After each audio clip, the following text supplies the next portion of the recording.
கண் மருத்துவத்தில் ஜார்ஜ் இயன் ஸ்காட்டோடைய உன்னதமான பணிகள் என்னென்னன்றத பார்க்கலாம்.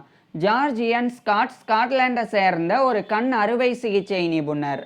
இவர் 1907 மார்ச் 15 அன்னைக்கு ஸ்காட்லாண்டில் இருக்கிற கிளாஸ்கோவில் பிறந்தாங்க. இவர் 1933ஆம் ஆண்டு அந்த ஸ்காட்லாண்டோடைய எடன்ராவில் இருக்கிற யூனிவர்சிட்டி ஆஃப் எடன்ரா மெடிக்கல் ஸ்கூலில் மருத்துவ படிப்பை முடித்தாங்க. அதை தொடர்ந்து அதே எடன்ராவுடைய ராயல் இன்ஃபர்மரி ஆஃப் எடன்ரான்ற மருத்துவமனையில் இவர் கண் மருத்துவ பயிற்சியை பெற்று ஒரு கண் மருத்துவரானாங்க. இந்த நிலையில் 1939ஆம் ஆண்டு 2ஆம் உலகப் போரானது தொடங்கியது. அப்போ உடனடியாக இவர் ராயல் ஆர்மி மெடிக்கல் கோர்ஸ்ன்ற இராணுவ மருத்துவ படையில் ஒரு கண் மருத்துவராக சேர்ந்தாங்க. அதில் கண் நோயினாலையும் காயத்தினாலையும் பாதிக்கப்படக்கூடிய இராணுவ வீரர்களுக்கு கண் மருத்துவ சிகிச்சை கொடுக்கறது தான் இவருடைய பொறுப்பாக இருந்தது. அதை இவர் ரொம்பவும் திறமையோட செஞ்சு வந்தாங்க. இதன் காரணமாகவே 1942ஆம் ஆண்டு பிரிகேடியர் அப்படின்ற நிலையை இவர் அடைஞ்சாங்க. இந்த நிலையில் மிடில் ஈஸ்டில் போரானது உச்சத்தில் இருந்தது. அதனால் மிடில் ஈஸ்டில் இருக்கக்கூடிய பிரிட்டிஷ் ஃபோர்ஸஸுக்கான ஒரு அட்வைசர் இன் ஆப்தமாலஜியாக இவர் நியமிக்கப்பட்டாங்க.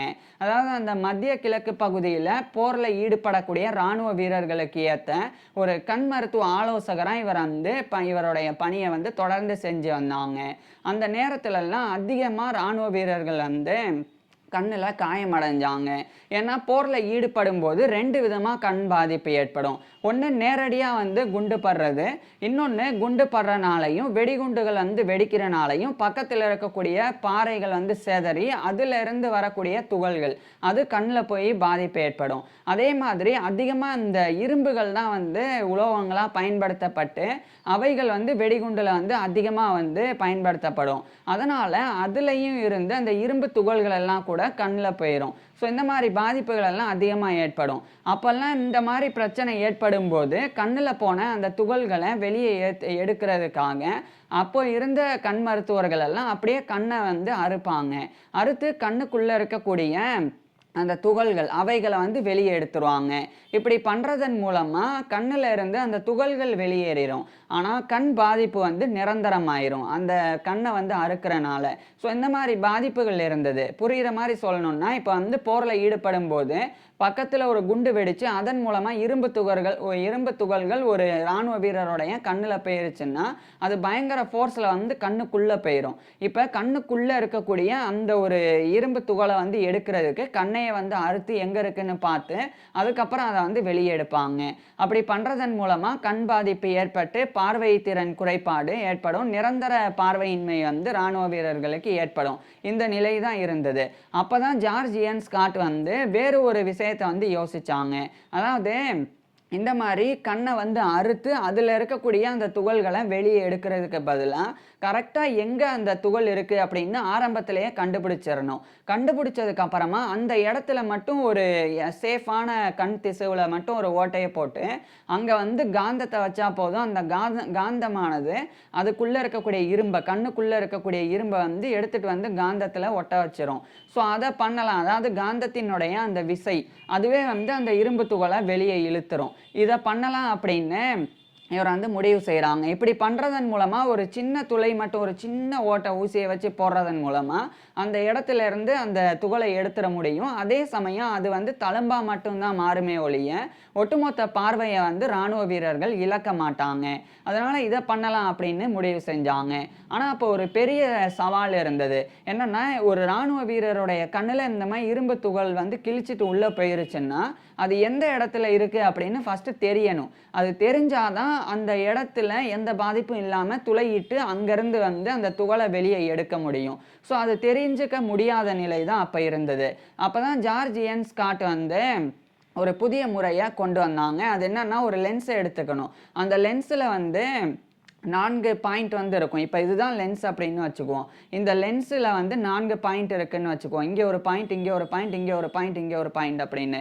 அந்த 4மே உலோகத்தால் செய்யப்பட்டிருக்கும். இப்போ என்ன நடக்கும்னா இப்போ ஒரு கண் நோயாளி இருக்கிறாங்கன்னா அந்த காலத்துலலாம் அந்த கண்ணில் இரும்பு துகள் போயிருச்சுன்னா எக்ஸ்ரே எடுப்பாங்க. எக்ஸ்ரே எடுக்கும்போது அந்த கண் சதையை தாண்டி அந்த எக்ஸ்ரே கதிர்கள் உள்நுழைஞ்சு போகும்போது இரும்பு துகள்கள் எங்கே இருக்குன்னு தெரியும். ஆனால் 3Dயில் தெரியாது. வெறும் அது 2Dயில் தான் தெரியும். அதாவது இப்போ உதாரணத்துக்கு இந்த இடத்துல இருக்கு ஒரு இரும்பு துகள் அப்படின்னா, எக்ஸ்ரேவை இதுக்கு முன்னாடி வச்சு பார்க்கும்போது இங்க இருக்கு அப்படின்னு தெரியும். ஆனா கரெக்ட்டா எவ்வளோ அடி ஆழத்துல அது இருக்கு அப்படின்றதெல்லாம் தெரிஞ்சுக்க முடியாது. அதுக்காக தான் இவர் வந்து அந்த ஒரு லென்ஸ எடுத்தாங்க. லென்ஸ்ல 4 பாயிண்ட்ட வந்து உலோகத்தினால குறிச்சிடுறாங்க. இப்ப என்ன நடக்கும்னா, கண்ணுக்கு முன்னாடி அந்த லென்ஸ வந்து அந்த கான்டாக்ட் லென்ஸ வந்து இவர் வச்சுருவாங்க.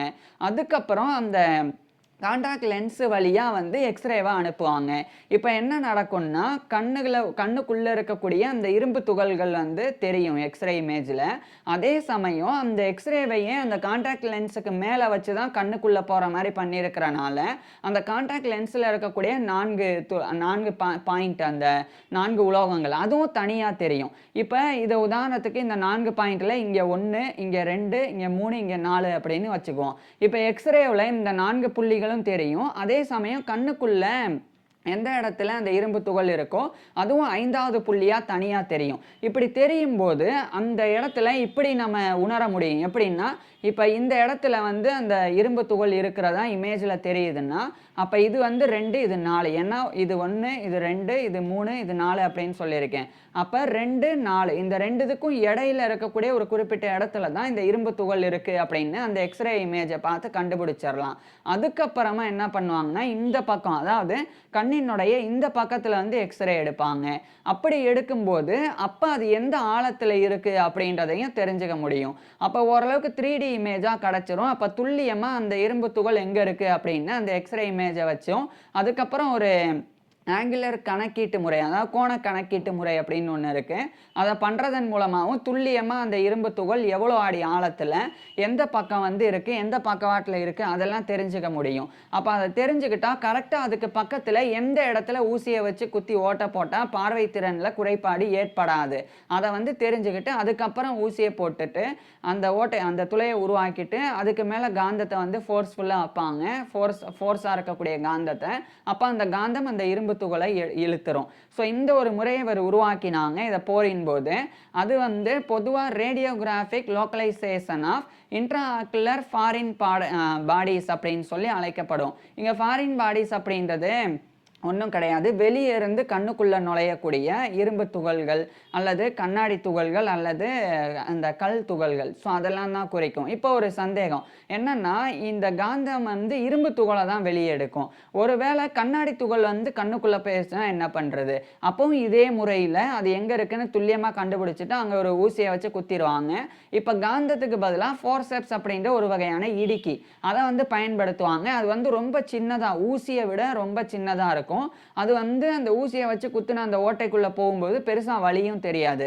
அதனால அந்த இடுக்கி போன்ற அமைப்பு போய் கண்ணாடி துகளையோ அல்லது மண் துகளையோ பிடிச்சி அப்படியே வெளியே இழுத்துட்டு வந்துடலாம் அதை பயன்படுத்தினா.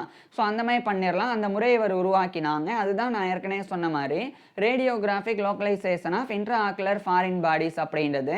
இதுக்கு இன்னொரு பேரும் இருக்குது. அதுதான் வந்து ஸ்காட்ஸ் லோக்கலைசேஷன்.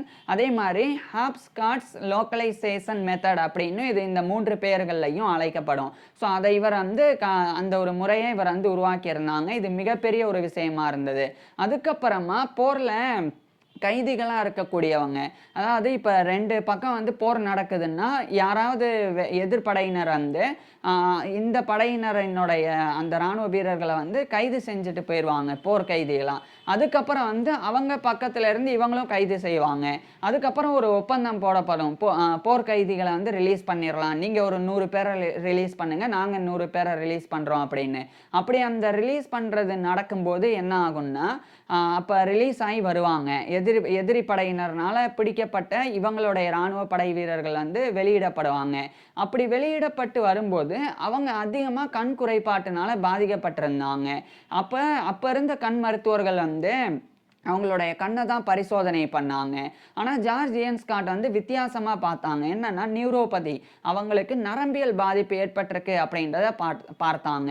பொதுவாக நம்மளுடைய மூளையிலிருந்து கண்ணுக்கு போகக்கூடிய ஆப்டிக் நர்வ் அப்படின்னு ஒரு கண் நரம்பு இருக்குது. அந்த நரம்பு தான் நம்ம பார்க்குறதுக்கு எல்லாத்துக்குமே வந்து நம்ம மூளை வந்து அந்த உணர்திறன், நம்ம பார்க்குறத உணர்றதுக்கு அடிப்படையாக இருக்குது. இப்போ நியூரோபதி அப்படின்னா நரம்பியல் பாதிப்பு. இப்போ கண்ணில் இந்த இருக்கக்கூடிய ஆப்டிக் நர்வ் பாதிக்கப்பட்ட ஆப்டிக் நியூரோபதி அப்படின்னு அர்த்தம். ஸோ அந்த மாதிரி ஒருவேளை கண் ஆரோக்கியமா இருந்தாலும், அதுல இருக்கக்கூடிய நரம்புகள் பாதிக்கப்பட்டிருக்கலாம். அதனால தான் கண் குறைபாடு ஏற்பட்டிருக்கு அப்படின்னு ஜார்ஜ் இயன் ஸ்காட் வந்து ஒரு முடிவுக்கு வர்றாங்க. ஏன்னா, இந்த மாரி பிணை கைதிகளா பிடிக்கப்பட்ட போர் கைதிகளா பிடிக்கப்பட்ட ராணுவ வீரர்கள் விடுதலையாகி வரும்போது, கண் குறைபாடோட இருந்தாலும் அவங்களுடைய கண்ணு நல்லா தான் இருந்தது. ஆனா, அவங்களுக்கு கண் குறைபாடு இருந்தது. அத வச்சு தான் இவர் இந்த ஒரு முடிவுக்கு வந்தாங்க. அதுக்கப்புறம் தொடர்ந்து ஆய்வு செய்யும்போது, அவங்க என்னெல்லாம் சாப்பிட்டாங்க, என்ன சாப்பிட குடுத்தாங்க எதிரி படையினர், அதெல்லாம் கேட்கும்போது அவங்க வந்து அதிகமா அரிசி கஞ்சி தான் வந்து குடுத்திருக்கிறாங்க. அதுவும் பாலிஸ்டு ரைஸ் அத தான் வந்து கஞ்சியா மாத்தி குடுத்திருக்கிறாங்க. அப்பதான் இவருக்கு ஒரு விஷயம் புரிய வருது.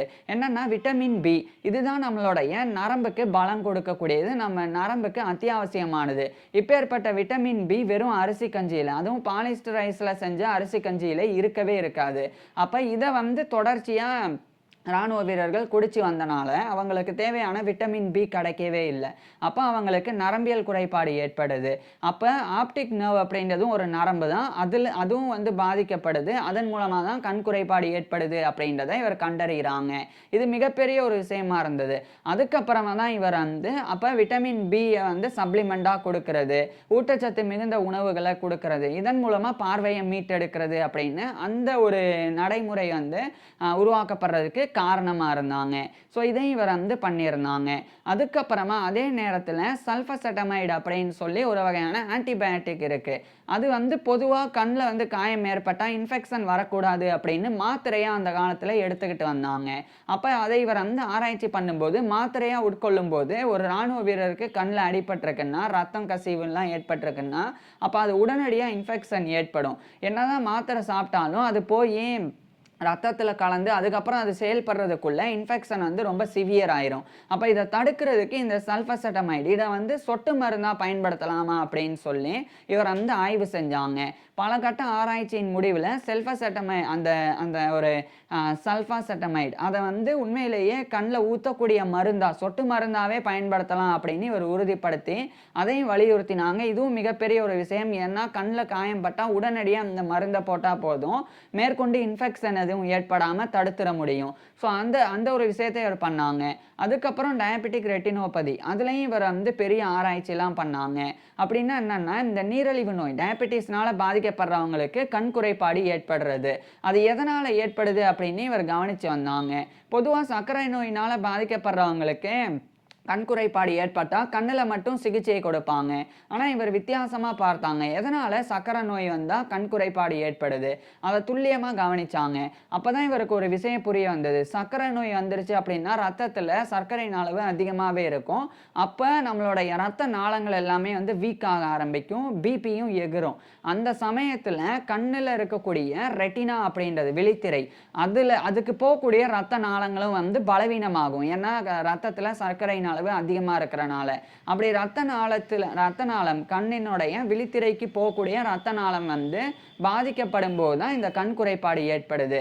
ஸோ இதுதான் வந்து சர்க்கரை நோய்க்கும் சர்க்கரை நோயினால் ஏற்படக்கூடிய கண் குறைபாடுக்கும் இடையில் இருக்கக்கூடிய அந்த தொடர்பு அப்படின்றத இவர் கண்டறிஞ்சு அப்ப ஒருத்தர் வந்து சர்க்கரை நோயினால பாதிக்கப்பட்டு கண் குறைபாடோட இருந்தா கண்ணுக்கு மட்டும் சிகிச்சை கொடுக்காம அவருடைய சர்க்கரையின் அளவை குறைக்கக்கூடிய அந்த முயற்சியும் செய்யணும் அப்படின்னு இவர் வலியுறுத்தினாங்க. அப்படி செஞ்சா மட்டும்தான் ரத்த நாளங்கள் வந்து மேற்கொண்டு டேமேஜ் ஆகாது. அதன் மூலமா விழித்திரை வந்து அந்த விழித்திரையினுடைய பாதிப்பு தடுக்கப்பட்டு பார்வை வந்து மேலும் பறிபோகாம பார்த்துக்க முடியும். ஸோ அந்த ஒரு விஷயத்தையும் ஜார்ஜ் இயன் ஸ்காட் தான் வந்து கண்டறிஞ்சு சொன்னாங்க. இதுவும் வந்து ரொம்ப பெரிய விஷயமா இருந்தது. இதுக்கிடையில 1945ஆம் ஆண்டு 2ஆம் உலகப் போர் வந்து முடிவடைஞ்சிருது. அதுக்கப்புறம் வழக்கம் போல இவருடைய பணியை தொடர்ந்தாங்க. அப்பதான் 1954ஆம் ஆண்டு இவர் படிச்ச யூனிவர்சிட்டி ஆஃப் எடன்பரா அங்க இவர் ஒரு ஃபோர்ப்ஸ் சேர் ஆஃப் ஆப்தமாலஜியா நியமிக்கப்பட்டாங்க. அப்படின்னா என்னன்னா ஒரு கண் மருத்துவ படிப்புக்குண்டான பேராசிரியர் பதவி. அது அப்பதான் முதல் முறை யூனிவர்சிட்டி ஆஃப் எடன்பரால தொடங்கப்பட்டது. அப்படி தொடங்கப்பட்ட அந்த பேராசிரியர் பதவியில முதல்ல இவர் தான் நியமிக்கப்பட்டாங்க. ஸோ இவர் தான் கண் மருத்துவர் பேராசிரியராக நியமிக்கப்பட்ட முதல் கண் மருத்துவ அறுவை சிகிச்சை நிபுணர். ஸோ அந்த ஒரு பொறுப்பை இவர் அடைஞ்சாங்க.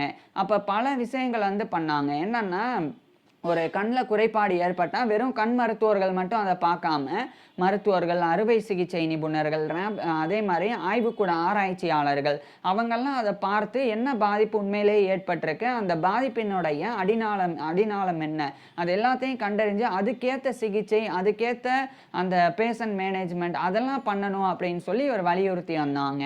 இதுக்கிடையில் ஹாரி மாஸ்ட்ரக்வேர் அப்படின்னு சொல்லி ஒரு தலை சிறந்த கண் அறுவை சிகிச்சை நிபுணர், இவரும் ஸ்காட்லாண்டை சேர்ந்தவர். அவர் வாழ்கிற காலத்தில் கிளினிக்கல் பெரிமெட்ரி அப்படின்னு ஒரு புத்தகத்தை எழுதியிருந்தாங்க. அது 6 பதிப்புகள் அதனால் வரைக்கும் வெளியிடப்பட்டிருந்தது. இப்போ காலப்போக்கில் கண் மருத்துவத்தில் நிறைய முன்னேற்றங்கள் ஏற்படுது. அப்போ அந்த முன்னேற்றங்களையும் அந்த புத்தகத்தில் கொடுக்கணும் அப்படின்றதுக்காக கிளினிக்கல் பெரிமெட்ரியினுடைய 7வது பதிப்பை அவர் எழுதி அந்த ஹாரி மாஸ்ட்ரக்வேர் அவருடைய பேர்லேயே ட்ரிக்வயர்ஸ் கிளினிக்கல் பெரிமெட்ரி அதனுடைய 7வது பதிப்பு 1957 ஜார்ஜ் இயன் ஸ்காட் வந்து வெளியிட்டாங்க. அந்த பொதுவாக பெரிமெட்ரினா என்னன்னு சொல்கிறேன். இப்போ நம்ம ஒரு குறிப்பிட்ட இடத்த, உதாரணத்துக்கு நம்மளுடைய கையை பார்க்குறோம் அப்படின்னு வச்சுக்குவோம். இப்படி நம்ம கையை நம்ம பார்த்தோம் அப்படின்னா நம்ம கை நமக்கு ஃபோக்கஸாக தெரியும், கையில் என்னெல்லாம் இருக்குன்னு தெரியும். ஆனால் அதே சமயம் நமக்கு சைடில் நடக்கிறது தெரியாமல் போயிருமான்னா அப்படி கிடையாது. நம்ம எதை பார்க்குறோமோ அது நமக்கு நல்லா தெரியும். ஆனால் அதே சமயம் நம்மளுடைய சைடு விஷனும் வந்து இருக்கும். அதாவது இந்த பக்கம் என்ன நடக்குது அப்படின்றத ஓரளவுக்கு ஆச்சு நம்மளால் வந்து தெரிஞ்சுக்க முடியும். இப்போ பார்வை குறைய ஆரம்பிக்கும் போது, சில குறிப்பிட்ட பாதிப்புனால பார்வை குறைய ஆரம்பிக்கும் போது இந்த சைடு விஷன், மேல் கீழ் விஷன்லாம் தான் வந்து முதல்ல போக ஆரம்பிக்கும். அதனால இந்த சைடு விஷன் போயிருக்கா போலையா அப்படின்றது கூட நமக்கு தெரியாது. ஏன்னா நம்ம ஃபோக்கஸ்டாக வந்து ஒரு விஷயத்தை பார்க்கும்போது சைடில் நடக்கிறது சரியாக தெரியலன்னா கூட கண்டுக்க மாட்டோம். ஆனால் இதையும் செக் பண்ணணும், சைடு விஷன் வந்து நல்லா இருக்கா இல்லையா அப்படின்றதையும் கண்டுபிடிக்கணும். அதுக்குண்டான ஒரு சோதனை முறை தான் பெரிமெட்ரி அப்படின்றது. அது விசுவல் ஃபீல்ட் டெஸ்ட் அப்படின்னும் அழைக்கப்படும். ஸோ அந்த ஒரு விஷயம் சார்ந்தவைகளை தான் இவர் வந்து அந்த புத்தகத்தினுடைய 7வது பதிப்பில் இவர் எழுதி வெளியிட்டிருந்தாங்க. அதில் பல்வேறு விஷயங்கள் இவர் கொடுத்திருந்தாங்க. ஒன்று ரெட்டினோபதி ஆஃப் ப்ரீமெச்சூரிட்டி. அதாவது ரெட்டினோபதி ஆஃப் ப்ரீமெச்சூரிட்டினா என்னன்னா, இப்போ குறப்பிரசவத்தில் பிறக்கக்கூடிய குழந்தைகள் அவங்களுக்கு ஏற்படக்கூடிய கண் பாதிப்பு, குறிப்பாக விழித்திரையில் ஏற்படக்கூடிய பாதிப்பு, அதை இவர் ஆராய்ச்சி பண்ணி வந்தாங்க. பொதுவாக குழந்தைகள் வந்து 9 மாதத்துக்கு பிறகு பிறந்தாங்க அப்படின்னா அப்போ அந்த குழந்தைகளினுடைய உறுப்புகள், குறிப்பாக கண்ணெல்லாம் வந்து முழு வளர்ச்சி அடைஞ்சிருக்கும். ஆனால் குறை பிரசவத்தில் 7 மாதத்துக்குள்ளே பிறக்கிறது, அதே மாதிரி 8 மாதத்தில் பிறக்கிறது, இது மாதிரிலாம் பிறந்தால் குழந்தைகளினுடைய கண்ணில் இருக்கக்கூடிய விழித்திரைக்கு போகக்கூடிய இரத்த நாளங்கள் அது வந்து முழுசாக அது செயல்திறன் மிக்கதாக இருக்காது. அந்த நேரத்தில் குழந்தைகளை வந்து இன்குபேட்டரில் வைப்பாங்க. இன்குபேட்டரில் வச்சு அந்த குழந்தைக்கு ஆக்சிஜன்லாம் கொடுப்பாங்க. அப்படி கொடுக்கும்போது ஆக்சிஜனுடைய அளவு அதிகரிச்சிருச்சுன்னா அப்போ அந்த வளர்ந்து வரக்கூடிய கண்ணினுடைய விழித்திரை இரத்த நாளங்கள் அது வந்து ரொம்ப வேகமாக அதிகமாக வளர்ந்து மெல்லிசா மாறிடும். அப்போ அந்த குழந்தைகளுக்கு விழித்திரை பாதிக்கப்பட்டு கண் குறைபாடு ஏற்பட்டு குழந்தைகள் வளர ஆரம்பிக்கும் போதே பார்வைத்திறன் இல்லாமல் இருப்பாங்க. ஸோ இதை ஜார்ஜ் இயன் ஸ்காட் வந்து கண்டறிகிறாங்க. அப்போ குறை பிரசவத்தில் பிறக்கக்கூடிய குழந்தைகளுக்கு விழித்திரையில் ஏற்படக்கூடிய பாதிப்பு தான் இந்த ரெட்டினோபதி ஆஃப் ப்ரீமெச்சூரிட்டி அப்படின்றது. அதை இவர் கண்டறிஞ்சு அப்போ ஆக்சிஜன் கொடுக்கும்போது அளவுக்கு அதிகமாக கொடுக்கக்கூடாது. குறை பிரசவத்தில் பிறந்த குழந்தைகளுக்கு அது அளவு கம்மியாக எந்த அளவுக்கு தேவையோ அந்த அளவு கொடுக்கணும். அதே சமயம் அடிக்கடி அந்த குழந்தைகளினுடைய விழித்திரை ரெட்டினாவை வந்து செக் பண்ணிகிட்டே இருக்கணும். ஏதாவது பாதிப்பு இருக்கா, அங்கே இருக்கக்கூடிய இரத்த நாளங்கள் பாதிக்கப்படுது, அதெல்லாம் பார்த்துட்டே இருக்கணும். அதன் மூலமாக அந்த குழந்தைகளுக்கு பார்வை குறைபாடு ஏற்படாமல் தடுக்க முடியும் அப்படின்னு இவர் வலியுறுத்தினாங்க. அதுக்கப்புறமா இவர் கிரானிக் ஓப்பன் ஆங்கிள் கிளாக்கோமா அப்படின்ற ஒரு பாதிப்பு பற்றியும் ஆய்வு செஞ்சு எழுதியிருந்தாங்க. கிளாக்கோமா அப்படின்னா என்னன்னு சொல்கிறேன். பொதுவாக நம்மளுடைய கண்ணினுடைய மேலடுக்கான கோர்னியா அதுக்கும் அதே மாதிரி நம்மளுடைய கருவிழி அதுக்கும் இந்த ரெண்டுத்துக்கும் இடையில வந்து ஒரு கேப் இருக்குது. அந்த கேப்பில் வந்து குறிப்பிட்ட திரவமானது இருக்கும். அந்த திரவம் வந்து ஒரு பக்கத்துல இருந்து வந்து இன்னொரு பக்கம் வெளியேறிட்டே இருக்கும். ஸோ அது தொடர்ச்சியாக நடந்துகிட்டே இருக்கும் நம்மளுடைய கண்ணில். இப்போ அந்த திரவம் உள்ளே வந்து வெளியேறக்கூடிய அந்த பாதை அடைக்கப்பட்டது அப்படின்னா அப்போ தண்ணி உள்ளே மட்டும்தான் வந்துகிட்டே இருக்கும். அப்படி வந்துகிட்டே இருக்கிறனால கண் வந்து கொஞ்சம் கொஞ்சமாக வீங்க ஆரம்பிக்கும். அப்போ கண்ணினுடைய எல்லா பகுதியும் வந்து அப்படியே வீங்கி ஒரு அழுத்தத்தை கொடுக்கும். அப்போ அந்த அழுத்தமானது கண்ணுக்கும் மூளைக்கும் போகக்கூடிய ஆப்டிக் நர்வ் அதில் இருக்கும். அதாவது இப்போ உதாரணத்துக்கு இதுதான் கண், இதுதான் ஆப்டிக் நர்வ் அப்படின்னா கண் வீங்கும் போது நரம்பினுடைய இடத்த அது பிடிச்சிக்கிட்டு இப்படி நரம்பை அழுத்தும். இப்படி நரம்பை அழுத்தப்படுது அப்படின்னா அப்போ ஆரம்பத்தில் வந்து சைடு விஷன் தான் வந்து கொஞ்சம் கொஞ்சமாக குறைய ஆரம்பிக்கும். அதாவது இந்த பக்கமோ வந்து பார்வை வந்து குறையிறது. ஆனால் நேராக பார்த்தா நல்லா தான் தெரியும். தெரியும். கருவிலியை நம்ம இந்த பக்கம் நகட்டி பார்த்தா அப்பவும் நல்லா தான் தெரியும். ஆனால் நேராக நம்ம ஃபோக்கஸ்டாக பார்க்கும்போது இந்த சைடில் தெரியக்கூடிய அந்த விசுவல் ஃபீல்டு அது சரியாக தெரியாது. அதே மாதிரி கீழே ஒரு வேளை பாதிக்கப்படும், மேலே பாதிக்கப்படும். ஸோ அந்த மாதிரி ஆரம்பித்து தான் கொஞ்சம் கொஞ்சமாக வந்து முழு பார்வை போகும். ஆரம்பத்தில் சைடு விஷன் போகும்போது தெரியவே தெரியாது. அப்போ இந்த கிளாக்கோமானால பாதிக்கப்பட்டவங்களுக்கு அந்த விசுவல் ஃபீல்ட் டெஸ்ட் பண்ணி முன்கூட்டியே வந்து சைடு விசனோ கீழ் விசனோ போகுதா அப்படின்றத பார்த்து அப்போ அவங்களுடைய கண்ணில் இந்த கிளாக்கோமா இருக்குது அப்படின்றத கண்டறிஞ்சு அதுக்கேற்ற சிகிச்சையை கொடுக்க ஆரம்பிச்சிடணும் அப்படின்றதையும் இவர் வலியுறுத்தினாங்க. இது மட்டும் இல்லாமல் மூளையில் ஏற்படக்கூடிய கட்டி அதன் மூலமாகவும் கண் பாதிப்பு ஏற்படும். இப்போ கண்ணில் பாதிப்பு இருக்கா அல்லது மூளையில் ஏற்படக்கூடிய பாதிப்பினால கண் குறைபாடு ஏற்பட்டிருக்கா அப்படின்றத தெரிஞ்சுக்கிற உண்டான சில வழிமுறைகளையும் இவர் உருவாக்கினாங்க. அதுதான் நியூரோ ஆப்தமாலஜி, அதாவது நரம்பியல் கண் மருத்துவம் அப்படின்னு அர்த்தம். இது மாதிரி பல விஷயங்கள் செஞ்சு வந்தாங்க. இதுக்காகவே 1964 இருந்து 1967 வரைக்கும் royal college of surgeons of Edinburgh அதனுடைய ஒரு பிரசிடெண்டாக இவர் நியமிக்கப்பட்டாங்க. அதுக்கப்புறம் 1965ஆம் ஆண்டு அப்போதைய யுனைடெட் கிங்டமுடைய குயினாக இருந்த குயின் எலிசபெத் II அவங்களுக்கு உண்டான ஸ்காட்லாந்து கண் மருத்துவராக இவர் நியமிக்கப்பட்டாங்க. அதாவது அந்த ராணி ஸ்காட்லாண்டுக்கு போயிருக்கும்போது அவங்களுக்கு கண் மருத்துவ சிகிச்சை தேவைப்பட்டால் ஜார்ஜியன் ஸ்காட் தான் போய் சிகிச்சை கொடுப்பாங்க. ஸோ ஒட்டுமொத்த அந்த யூகேவினுடைய குயினுக்கே ஒரு கண் மருத்துவராக இவர் நியமிக்கப்பட்டாங்க. அது இவருடைய திறமையை வந்து வெளிப்படுத்தினது. அதுக்கப்புறம் 1970ஆம் ஆண்டுலேருந்து 1972ஆம் ஆண்டு வரைக்கும் ஆப்தமலாஜிக்கல் சொசைட்டி ஆஃப் யுனைடெட் கிங்டம் அதனுடைய ஒரு பிரசிடெண்டாகவே நியமிக்கப்பட்டிருந்தாங்க. இதுமாதிரி பல்வேறு பொறுப்புகள்லையும் இவர் நியமிக்கப்பட்டாங்க. அதே சமயம் பல சாதனைகளையும் இவர் செஞ்சிருந்தாங்க. இப்பேற்பட்ட நபர் இறுதியாக 1989ஆம் ஆண்டு மே 22 அன்னைக்கு இவரோட 82 வயசுல இறந்து போனாங்க. ஜார்ஜ் இயன் ஸ்காட் இறந்து போயிருந்தாலும் இவரால் கொண்டு வரப்பட்ட முறைகள் கண் மருத்துவத்தில் இவரால் செய்யப்பட்ட விஷயங்கள் எல்லாம் இன்று வரை பேசப்படக்கூடியதாகவும் முக்கியத்துவம் வாய்ந்ததாகவும் இருக்குது. இப்பேற்பட்ட ஜார்ஜ் இயன் ஸ்காட் பற்றி நீங்கள் என்ன நினைக்கிறீங்க அதை கீழே கமெண்ட்ஸில் சொல்லுங்கள். அதே மாதிரி இவருடைய ஃபுல் லைஃப் ஹிஸ்ட்ரியை நான் ஏற்கனவே பேசியிருக்கேன். அதை பார்க்குறதுக்கு கீழே டிஸ்கிரிப்ஷனில் லிங்க் கொடுத்துருக்குறேன், கட்டாயமாக பாருங்கள். அது மட்டும் இல்லாமல் இப்போ நான் பேசின எல்லா விஷயங்களையுமே டெக்ஸ்ட்டாகவும் டிஸ்கிரிப்ஷனில் கொடுத்துருக்குறேன், வேணும்னா அதையும் படித்து பார்க்கலாம். தேங்க்யூ.